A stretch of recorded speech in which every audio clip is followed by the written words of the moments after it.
Everyone, remain calm. There is plenty of room. Terador and his two fellow guardians were guiding the citizens of Warfang into the underground city, following the instructions of Ignitus. Countless dragons and moles were attempting to get past the gate to their perceived safety. They were all aware of what Malefor was attempting to do with the destroyer.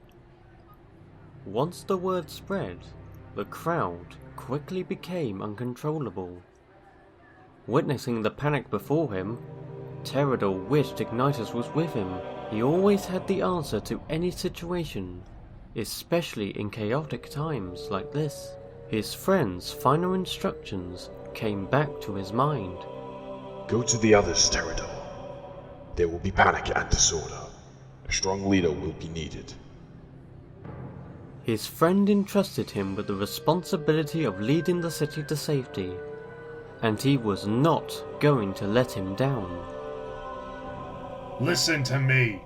There's enough room for everyone, but we won't get everyone inside if we continue to panic. Everyone needs to calmly proceed into the underground city so we can get everyone to safety sooner. Terador's instructions worked. Even though the feeling of panic was still heavy in the air, the dragons continued entering the catacombs in a calm manner, allowing the line to move much faster than before. The green dragon couldn't hide a smirk from his accomplishment, causing the other two guardians to roll their eyes. Credit where credit is due, Terador, but by the look of it, we will be pushing it close as well. It'll be within the hours that the destroyer completes its objective, a target, intention. And then, well... We get the point, Voltaire. Now, we just have to keep hope that our comrade got Spyro and Cynder through to Malefor. I have no doubt he was successful. I'd bet anything on Ignitus, as well as Spyro and Cynder. The three guardians were interrupted by a small yellow light that flew right up to them. The light came from a tiny yellow dragonfly they knew all too well. Sparks, how goes the evacuation inside the catacombs? A lot smoother after you yelled at them. Spyro was right. These caves are endless. There's room for the city and then some. Good. We need to be sure that... Terador! The Earth Guardian turned his attention to the evacuees. He quickly noticed a sky blue dragoness rushing towards them. Isis, is that you? I haven't seen you in ages. I know. It's been far too long. I received the message from the Falcon and brought my village here as quickly as I could. They were already making their way in. Good. I was afraid the nearby villages wouldn't make it in time. Now, please. Terador? Where is Ignitus? Before he could answer her question, the Earth began to violently shake, immediately followed by an ear-shattering explosion. All eyes looked towards Malefor's lair as fire erupted into the sky. The panic of the crowd returned as the Earth continued to shake. Get inside, now! The remainder of the citizens stumbled into the catacombs, followed by the Guardians and Isis. Is that everyone, sir? We are out of time. We can't wait for anyone else. Close the gates. The mole obeyed the order and pulled the lever to secure the gate. The Earth continued to shake even inside the underground city, causing everyone to stumble around. Find something secure and brace yourself. These catacombs are ancient. It will be a miracle to find anything secure, solid or strong enough. Then find what you can and pray to the ancestors. Everyone around attempted to get to the nearest secure structure, ranging from pillars to the cave wall itself. Terador managed to get himself and Isis back against the gate. Terador stood over Isis, using his body to protect her from any potential falling debris. Isis, Ignitus took the purple dragon and his companion to the Ring of Fire to confront Malefor. You mean... Isis was interrupted by screams in the distance as debris began to fall from the ceiling, bringing in the ominous red light from the volcano.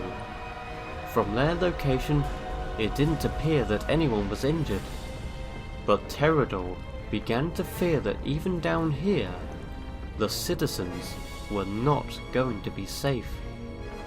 I failed, Ignitus. Forgive me. The earthquakes were becoming more violent. It felt like the whole planet was falling apart. What felt like hours passed by before the earthquakes suddenly stopped, catching everyone off guard and causing them to fall to the ground.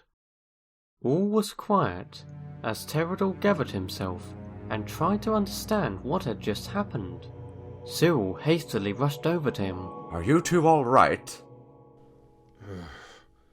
I'm fine. Isis? Yeah, I'm okay too. What just happened? I have no idea. We need to assess the damage. I want all able-bodied dragons to check on the survivors and give aid to anyone that needs it. Cyril nodded and left them to find the nearest dragon he could. Pterodor examined the catacombs and saw extensive damage, but also saw countless dragons still alive and recovering.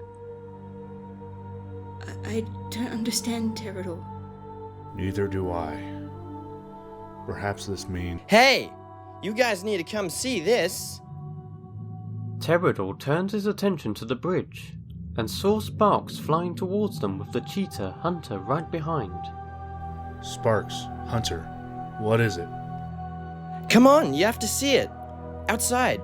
Pterodor nodded and looked to his companions before turning to Isis.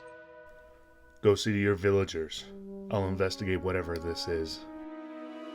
She nodded in response and walked off to find her dragons, while Pterodor flew after Sparks with Voltaire and Cyril close behind.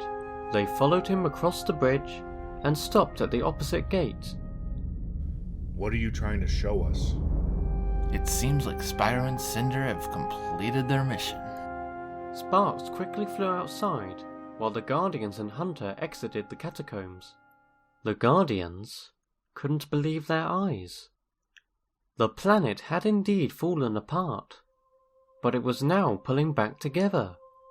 Large pieces of land were slowly floating back, and piece by piece, Avalar began to repair itself. This is amazing. I knew they would do it. That's not what I wanted you to see. Look! The small dragonfly pointed towards the sky, where they could see the two moons rising. Above them, they could see a strange constellation forming.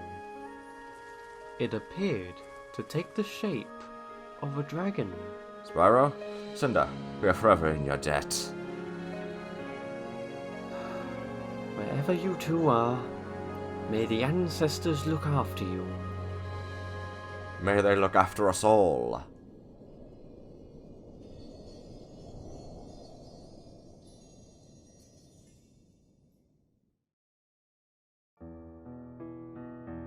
Meanwhile, on the tallest tower of the concurrent skies, a black dragon was looking over the land as it repaired itself. He growled and dug his claws into the floor beneath him, his crimson eyes glowing. So, the Dark Master has failed. Now, it's my turn.